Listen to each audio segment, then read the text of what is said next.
parecerá el reino de los cielos a 10 doncellas que tomaron sus lámparas y salieron a esperar al esposo. 5 de ellas eran necias y 5 eran sensatas. Las necias, al tomar las lámparas, se dejaron el aceite. En cambio, las sensatas se llevaron alcuzas de aceite con las lámparas. El esposo tardaba. Les entró sueño a todas y se durmieron. A medianoche se oyó una voz: «Que llega el esposo, salid a su encuentro». Entonces se despertaron todas aquellas doncellas y se pusieron a preparar sus lámparas. Y las necias dijeron a las sensatas: «Dadnos un poco de vuestro aceite, que se nos apagan las lámparas». Pero las sensatas contestaron: «Por si acaso no hay bastante para vosotras y nosotras, mejor es que vayáis a la tienda y os lo compréis». Mientras iban a comprarlo, llegó el esposo, y las que estaban preparadas entraron con él al banquete de bodas, y se cerró la puerta. Más tarde llegaron también las otras doncellas, diciendo: «Señor, Señor, ábrenos». Pero él respondió: «Os lo aseguro, no os conozco. Por tanto, velad, porque no sabéis ni el día ni la hora». Palabra del Señor.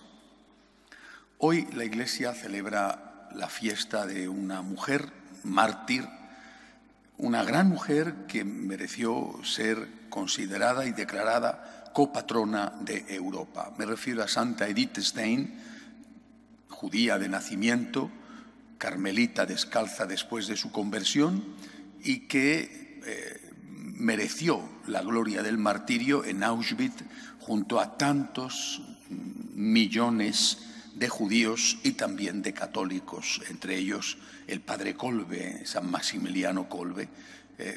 Son millones los polacos que también murieron allí como represión por parte de los nazis contra esa nación. Cuando San Juan Pablo II y también Benedicto XVI tuvieron que afrontar la cuestión increíble de cómo un pueblo tan culto, tan inteligente, tan brillante como es el pueblo alemán, cometió uno de los mayores genocidios de la historia de la humanidad. Se habla de 6 millones de judíos. Las cifras son siempre cifras discutibles, ¿verdad? Pero desde luego a nadie le cabe duda de que fueron millones los que fueron asesinados, y repito, no solo judíos. ¿Cómo es posible que el pueblo alemán, no en su totalidad responsable, por supuesto, cómo es posible que esto lo aceptara? ¿Cómo es posible que sus dirigentes aceptaran, promovieran esto? ¿Cómo es posible? Es importante entenderlo porque quizá algunas de las cosas que estamos padeciendo hoy en día podrían evitarse si entendiéramos esto para no repetir aquellos errores. Juan Pablo II decía que había que evitar considerar lo que se aprueba en los parlamentos como una doctrina que está por encima de cualquier otra cosa. Lo que se aprueba en los parlamentos puede ser legal, pero puede ser también inmoral. Inmoral en el sentido de que no se pueden aprobar en los parlamentos, por mucha mayoría que se tenga, no se pueden aprobar leyes inicuas. Y citaba precisamente el caso de la Shoah, es decir, esa orden de exterminio contra el pueblo judío. El hecho de estar aprobado en un parlamento no significa que eso sea ético. Tenemos que tener mucho cuidado con esto. Una cosa puede ser legal, por ejemplo, el aborto, y puede ser profundamente inmoral, como por ejemplo, repito también, el aborto o la eutanasia. Por lo tanto, la primera lección es que hay cosas, valores, aquellos que están basados en la naturaleza humana, en la ley natural, que están por encima de cualquier ley positiva, es decir, por encima de cualquier ley que pueda ser aprobada por mayorías que además siempre son cambiantes. Otra lección que nos deja aquella persecución espantosa contra los judíos de la cual fue víctima Santa Edith Stein es que cuando hoy en día, incluso además tiene su epicentro en Alemania precisamente, cuando hoy en día se pretende ensalzar la cultura local, bueno, la ideología local, por encima de todo, y decir que es un lugar teológico, y que en caso de conflicto con la palabra de Dios y con la tradición, lo primero es esa cultura. Esto es una aberración que llevó, cuando se hizo en los años 30, llevó a la Segunda Guerra Mundial y a las matanzas. Millones de personas murieron en aquella guerra terrible, no solamente en Europa, aunque fue el principal escenario, pero también en Asia. Millones de personas murieron porque una ideología exacerbó, exageró el amor a la patria, el amor a la nación, el amor a la raza llevado hasta el racismo, hasta la xenofobia o hasta, como se dice hoy en día, el supremacismo. Eso se exacerbó, se sacó de su contexto y se convirtió en una motivación, en un motor que justificaba aberraciones.